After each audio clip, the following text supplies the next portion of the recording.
Hello, konnichiwa, what's up mga minasang guys? At ito nga po pala si Sky. Samahan nyo akong tuklasin ang kanyang kwento, ang kanyang trabaho dito sa bansang Japan.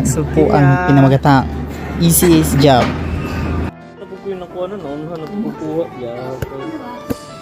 Guys, kita mo guys, bola 800 yen. Nakakuha ng bola. Magkano yan? 1,100.